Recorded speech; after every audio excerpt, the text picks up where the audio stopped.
Deal flow. How do you screen it? As investors, capital raisers, or founders, how do you choose the great from the good, absolutely removing the bad? You are going to learn that in this video. The top 5 things that make opportunities great, how to pass on the good, and absolutely next the bad. Your goal is to engage opportunities that carry the highest likelihood of exit, the highest probability. What we are not going to cover in this video is anything that can do with what you can invest in. That is totally your choice. So you are going to learn from over 600 face-to-face deal calls that I've had over the past 12 months. So let's get into it. There are 5 core factors. Number 1 is embrace the math. So about 2% of those 600 opportunities went on to go and secure venture funding, that venture-backed status.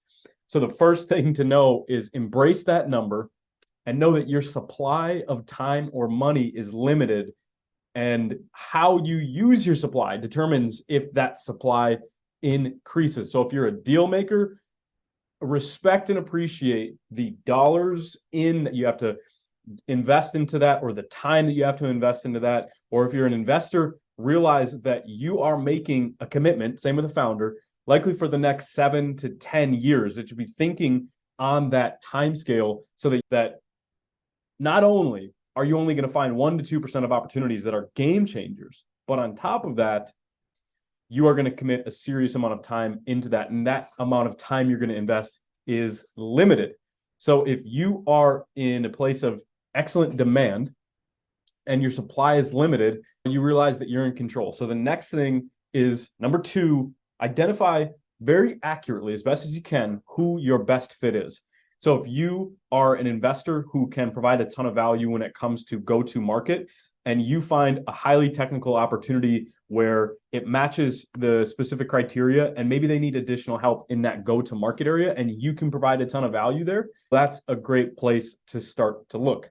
Now, identify what that value is that you can provide, and where do you find you and your team maximizing in other deals? How do the best relationships go? Look at that previous data, if you have it, about deals that exited and had success, and try to model and find similarities. Because out of all the ones that I have seen recently that get funded, there is a common pattern, and we're going to keep going into what that is. But what rhymes with your previous successes? Because one person's success, for example, firm A versus firm B, there is going to be a rhyme, but there is likely uniqueness that you are going to want to pay attention to and stick to that criteria, because it could do with your personality, your working relationship, the way your firm operates, the value you provide. There's a lot of different elements that go into that. And so the key is know who your best fit is and set mega high standards.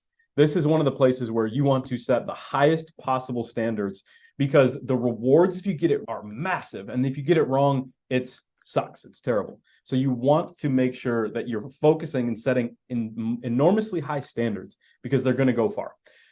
Now, number 3, let's get into some founder factors that I've found to be most influential. There are things like demonstrated successes or exceptional ability, but let's get into some other ones that can make your life positive and happy as well as successful. All right, so the first one about the founder factors is that they're highly energetic, who can raise money by themselves. So if you are looking at a founder or you're a deal maker and you're looking at a founder and that they can raise money by themselves, or they actually are right now, and they're looking to you to finish the round or accelerate their funding path and help out and augment their ability so they can focus on something else. This is so important, because let's say you're going to go do a deal.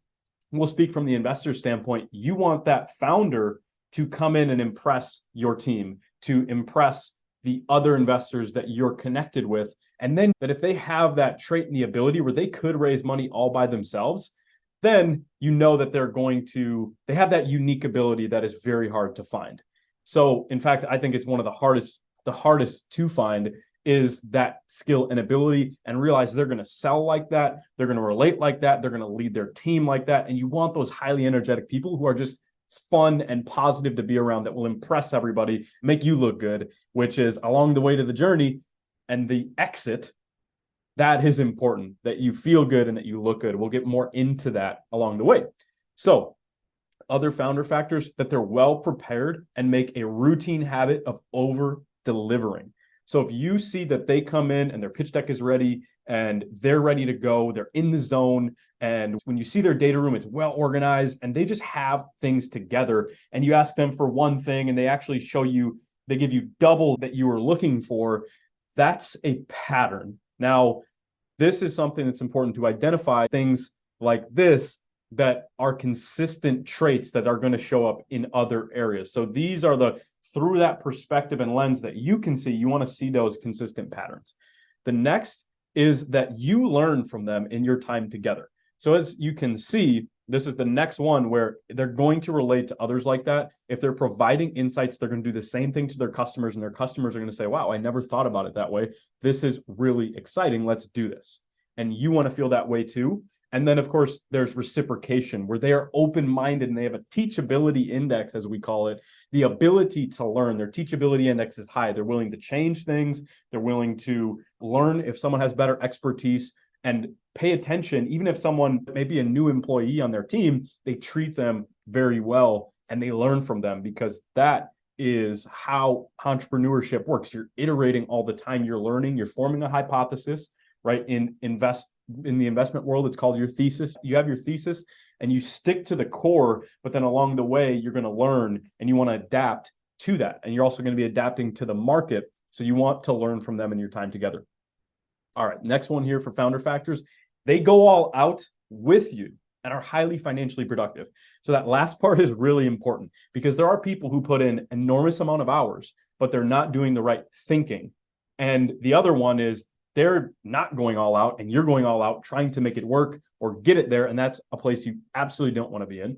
And then finally, just to wrap it all together, so they go all out with you. So if you're doing something, you bring in a big partnership, a big customer opportunity, like you've just invested in this company and you have a billion-dollar company that you have very good relationships with, and you bring them to that founder's table, they're going all out with you. They're respecting you and saying, hey, when they're respecting your needs along this process, because we all have, again, if we're looking at a 5-10 year horizon of exit, there are these micro needs that emerge where you want that person to be responsive. If you're going to bring value in, they make you feel appreciated and they give that the full respect. Even if it's just, hey, I think this person's a great hire, right? Something where the value might not be as proven that you're bringing to the table, that they respect it and that they're right along with you, focusing on generating that highly productive financial atmosphere where there's an outcome to every action. They're focused and they're clear with their time, just like you are.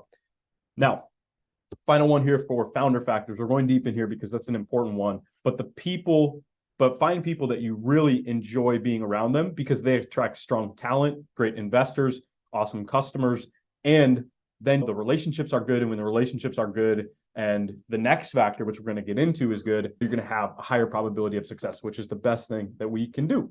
Now, after that, number 4, business fundamentals. Now we're going to look at this from a different perspective, because you probably have all your formulas figured out, all your rules of investing quantitatively, but let's go into some qualitative ones. We will touch on some quantitative ones, but just as an overview, again, because you're probably already an expert at that, let's talk about some qualitative ones that you probably don't always think about. So this is a massive one. I did a lot of work in a specific sector and learned how important this is. When the customer buys the product, they reap a multiple of value that can be expressed in numbers or quantified. So if there is, let's just start from a principle standpoint, whatever transaction is done, there must be a better reward for that customer than what's in it for the business. Of course, the business can generate enormously high profits, but just to use an example, Google AdWords, you go in and that platform is designed so that you can get the maximum result out of your investment in. It's the only way they create something sustainable. But that's also the same for any other product or service. There has to be something where it is an experience that makes their life fundamentally better and that they could measure it. And just to add a bit of nuance here, it doesn't need to be entirely quantitative. If it is simply a fun app or an experience or something like that really blows people away and brings joy to their life, you could try to quantify joy, but I'm sure you get what I'm saying. The principle more is that when the customer experiences that product, they reap a multiple of value, however you want to look at it. And of course, in B2B, make sure it is quantifiable, because then you can always have a defensible business, because you can go out and you can say, hey, we provide 4x value to all of our customers, or to this and this, right? So those are important things to know. Next, the product is something that the customer will rave about. So 1 and 2 go together here. So not only does it have a multiple of value, but the customer and the experience, the customer value and the experience are something that the customer will rave about and want to tell their team members, their friends, and their coworkers, associates. They want to tell everybody. They want to go on social media and say, wow, this was an amazing experience. Because if they're willing to do that, that solves a lot of problems. We can get into how that would negate churn and produce good things in terms of financial outcomes for the business. But when people are happy, you have a solid business. You just have to grow and scale it. So the next is, you would be excited about their accurate uniqueness. Now, this is a broad statement intentionally, because we have to think about all the different areas a business covers. So for example, you have your technical element, you have your go-to-market, you have your actual product, you have all these elements that flow together, the business model, the LTV, all those sort of things that flow together. There has to be an accurate uniqueness among those. And we're mainly talking about venture capital here, but really most types of business. There has to be something unique to that business that is accurate, because it's one thing to be unique and inaccurate, and it's another thing to have accurate uniqueness, where here's the example to bring it all together, that if they go out into the market with this product, they're finding something, creating something, or doing something, or capturing on something that is an untapped opportunity, or they're able to do it 10 times better than the others who are in the market. Now, that's accurate uniqueness, how the technical architecture flows into the product experience, flows into the business model. That is what I call accurate uniqueness. And you want to be excited about that, because then again, other people will be excited about that. Now, let's go to the next few here for the business fundamentals.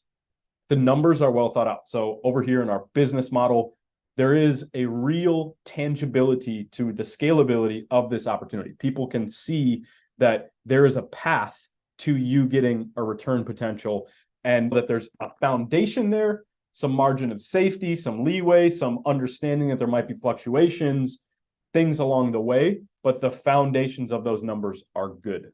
So finally, the last two here for the business fundamentals is that the risks are actively considered and planned for from the founders. So again, this applies to capital raisers, this applies to investors, and also a word to founders. Go and look up, there are 10 different types of risk. You could think about others, but these are the 10 core types of risk. Think about your business from those perspectives. Let yourself get outside of optimism for a little bit and go into pessimism. And investors, this is more where you begin, right? You look at an opportunity, you see its potential value, but then you're immediately brought into risks. With founders, it's you see an opportunity, you likely significantly state its value, you get really excited about it, you figure out the path of which you could execute on it, and then later down the road, if someone asks you, you are then thinking about risk.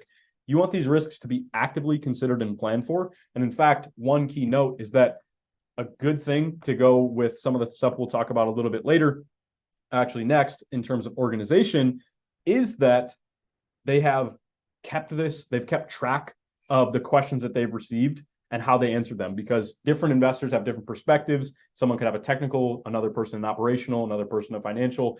And when you're getting those questions from investors, you want to be answering those. And if you see that from the founders, that's a great note, because it shows that they're continuously moving that understanding further beyond just their own ability to execute or understand their opportunity. Then this is connected directly to what I just mentioned, that the business, when presented to you, is well organized. So again, it's another one of those things that if you see it's well organized and it's showing up right, and the numbers are well thought out, and you hit those other factors, there's a clear customer value, then again, you're going to see that in their marketing. You're going to see that in their back-end teams and the way that they run their meetings. Those things are these little improvements when it comes to, hey, let's have a meeting agenda. So few people do that, but it's very impactful if you want to maximize your effectiveness. And these sort of things just show there's a well-run ship. So number 5, traction moves without you. So we've covered some of the static elements of the business and how those static elements interplay. But now we're going to get into number 5, and that's that the traction moves without you.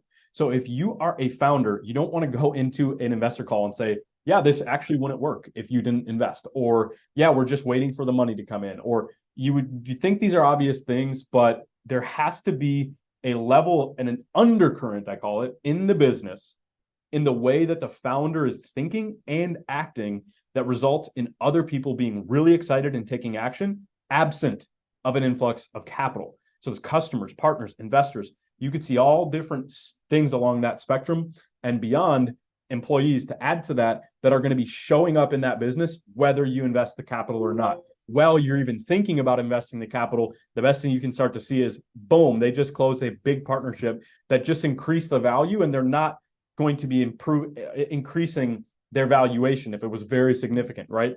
They're not undercutting you or trying to get that most out of you. They're just giving and continuously going so that you're maximizing your value and you're increasing in your ability to believe that thing is going to return what your investment is plus.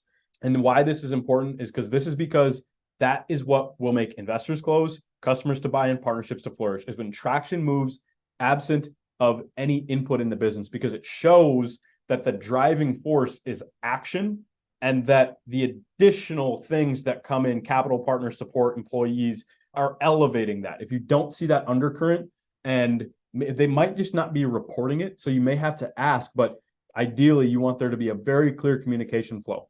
So now to over deliver, I want to give you number 6 here. Unity equals happiness. That is super qualitative and a little from the heart, but look for founders and opportunities that can excite you for 10 years or more. Think in terms of decades. Try to exit in years, but think in terms of decades. Think in terms of, if I was working with this person every day or frequently, how much do I really enjoy this? And that look for, again, ones that look for opportunities and founders and people that you really want to share with other people. You want to introduce them to your best friend. You would be okay if they came to your wedding or something like that.